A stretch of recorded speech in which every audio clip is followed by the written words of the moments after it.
उपस्थिति को आप जानते हैं, हमारे गठबंधन को जानते हैं, हमारे गठबंधन के नेता आदरणीय प्रधानमंत्री जी को जानते हैं, बिहार के मुख्यमंत्री श्री नीतीश कुमार को जानते हैं।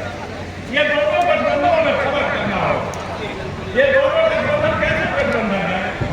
एक तरफ भारतीय जनता पार्टी के नेतृत्व में चल रहा गठबंधन जो विकास का सुशासन का प्रतीक है, दूसरी ओर कांग्रेस और राष्ट्रीय जनता दल के नेतृत्व में चल रहा गठबंधन विकास और भ्रष्टाचार का प्रतीक है। यह विकास और भ्रष्टाचार हुआ है और जो लोग इसके लोकतंत्र खतरे की बात करते हैं, हम देखते हैं खतरे में नहीं है। लोकतंत्र खतरे में हुआ था 1975 में हुआ था। अब इसलिए तेजस्वी यादव को बताना चाहिए जो लोकतंत्र खतरे की बात बीच में करते हैं कि उनकी बहन का नाम मीसा भारती है, जिसमें उनके पिता लालू प्रसाद जी जेल भेजे गए थे, जो 1975 में इमरजेंसी लगाया गया था, वह लोकतंत्र। ये लोग संविधान बदलने के चर्चा करके घर फैलाना चाहते हैं।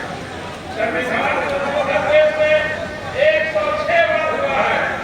इस देश में संविधान में 106 बार संशोधन हुआ है। 106 संशोधन में 98 संशोधन पहले हुए हैं और केवल 8 संशोधन नरेंद्र मोदी जी के शासन में हुआ है। 10 वर्षों के शासन में 8 संशोधन और बाकी के समय में 98 संशोधन। तो पहले का आप देख ले तो लगभग जो भी औसत आएगा अभी के संशोधनों से ज्यादा संशोधन होता है। इसलिए संविधान को भी बदलने का कोई काम किया था तो इंदिरा गांधी के शासन में इमरजेंसी के दौरान हुआ था। सुप्रीम कोर्ट के अधिकारों को कटौती की गई। इसलिए जो लोकतंत्र खतरे में है, न देश खतरे में है, खतरे में है तो भ्रष्टाचार, खतरे में है तो परिवारवाद। इसलिए बंधुओं, हम कहना चाहते हैं कि देश का नेतृत्व आदरणीय नरेंद्र मोदी जी के नेतृत्व में देश विकास कर रहा है। श्री नीतीश कुमार जी के नेतृत्व में बिहार विकास कर रहा है। विकास के रास्ते से डेविएट होने की जरूरत नहीं।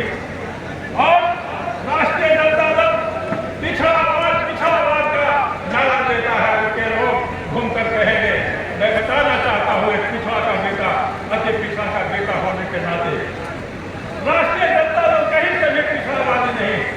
ये जो आरक्षण व्यवस्था है, कर्पूरी ठाकुर जी ने लागू किया है। ये जो पंचायतों में आरक्षण है, इसको एनडीए यानी 2006 में जब भारतीय जनता पार्टी और जदयू की सरकार थी उसके लागू किया। तो राष्ट्रीय जनता दल ने आरक्षण सब लागू किया। यह परिवारवादियों की पार्टी। अब मैं कहना चाहता हूँ कि लालू प्रसाद 2004 के लोकसभा चुनाव में 24 सीट जीत करके दिल्ली गए थे। उनकी इतनी ताकत है कि बहुमत होने के बावजूद नीतीश कुमार को मुख्यमंत्री नहीं बनने दिया, रातों रात राष्ट्रपति शासन लगा दिया। हम जानना चाहते हैं राष्ट्रीय जनता दल से और कांग्रेस पार्टी से कि यदि इतनी ताकत है तो आपने पिछड़ों के सर्वमान्य नेता जननायक कर्पूरी ठाकुर जी को भारत रत्न क्यों नहीं दिया? यह भारत रत्न है हमारे आदरणीय नरेंद्र मोदी जी। ये जो पिछड़ा वर्गों का राष्ट्रीय आयोग है, पिछड़े वर्गों का राष्ट्रीय आयोग, वो 1993 से काम कर रहा है। और मैंने कहा कि लालू प्रसाद जी की पार्टी और कांग्रेस 10 वर्षों तक उसके शासन में रही। इस राष्ट्रीय पिछड़ा वर्ग आयोग को राष्ट्रीय और संवैधानिक दर्जा क्यों नहीं दिया गया? हम जानना चाहते हैं कांग्रेस को जवाब देना चाहिए कि उसने राष्ट्रीय पिछड़ा वर्ग आयोग को संवैधानिक दर्जा क्यों नहीं दिया? हमारे नरेंद्र भाई मोदी जी ने इसको भी संवैधानिक दर्जा दिया। इसलिए अगल बगल कुछ नहीं काटना है। 3 साल पर दिया गया वोट, देवेश चंद्र ठाकुर जी को दिया गया वोट नरेंद्र मोदी जी के हाथों को मजबूत करेगा। अगर नरेंद्र मोदी जी को कर दिया, धरती से लेकर आसमान और समंदर तक है, इनको बनाए रखना है। और प्रश्न यह किया जाता है कि जब भारतीय जनता पार्टी को 330 सीटें हैं तो 400 सीटें क्यों चाहिए? हम कहना चाहते हैं 400 सीटें इस बात की